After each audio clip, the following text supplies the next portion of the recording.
Hello, my name is Alicia, and this is my channel, Maze of Novels. Today I'll be talking about Drinking Coffee Elsewhere, a 2003 short story collection by author ZZ Packer. It was a finalist for the PEN/Faulkner Award, and I found that unlike many books considered for literary awards, this one actually really deserved it. It was a very strong collection of short stories, and even the weaker stories had something to offer. Now, many of the stories in the collection had surprising twists that fit perfectly within their narrative flows. These twists often produced unhappy endings that were actually completely honest.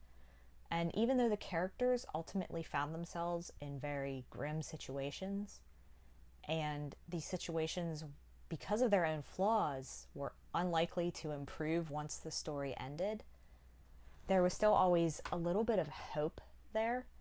And to me, that's what kept the unhappy endings from being emotionally unsatisfying.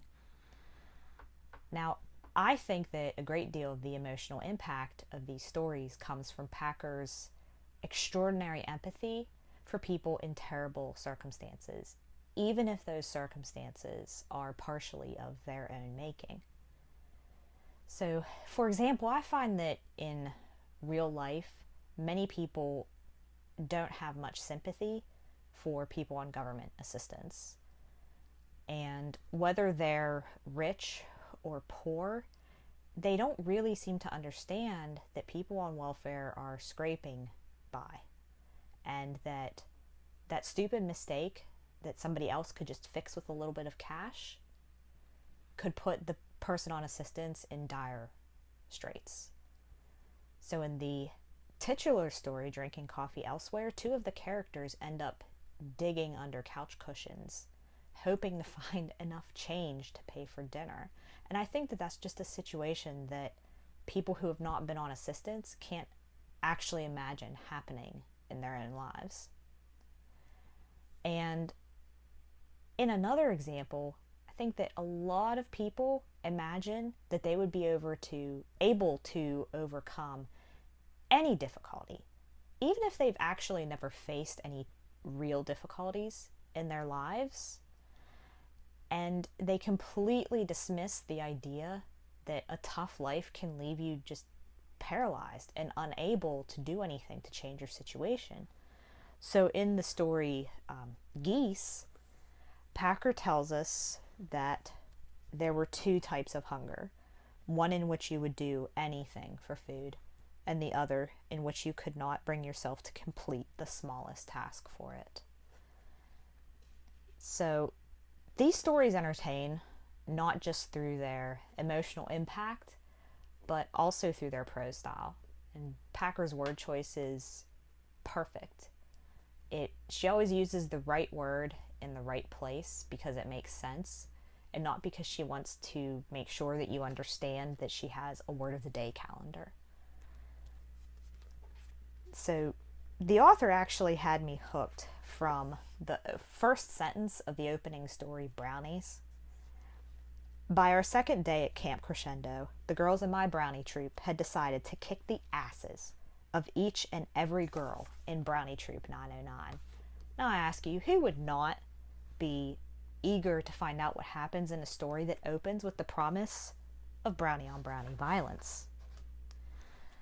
And the use of that kind of humor really flows through each story, and it allows her to deal with controversial and important social issues without ever becoming preachy.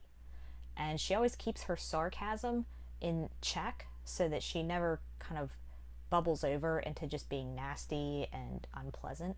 And that allows you to see how she uses humor as a coping mechanism. So she'll laugh instead of cry. Now, all of these issues that Packer covers, she includes the difficulty of leaving a mostly black home community for a mostly white university. She looks at religion and the way that hypocrisy and arrogance and even bullying can permeate the religion and it hurts the very parishioners who are attending services hoping to find fellowship. She looks at how difficult it can be to help at-risk children and teens, and the way those situations don't always end like inspirational movies, and they can end in failure and burnout. She covers the way that absence of love in a young person's life can drive them to as much desperation as outright abuse would. And to my mind, most importantly, she looks at the situation in America where whiteness is the default. And she examines the way that so many people, both white and non-white, view that assumption of whiteness as being just a little thing that everyone should just get over. And some of her characters blame blacks for causing turmoil when they object to whiteness as the gold standard. And so the author really shows us that even though the fire hoses have been put away, that de facto segregation remains more of a rule than an exception. And I found that de facto segregation is especially unpleasant to contemplate now that the absolute failure of the Trump administration has followed the Obama administration. And apparently, I think that Trump was elected in part because at least a fraction of society was really resentful at being led by a black man, and they voted for the first candidate who told them that they were right to be resentful over that. And so, despite being almost 15 years old, this collection is unfortunately still highly relevant in American society. And I highly recommend the collection for both its style and its content. Thank you for watching.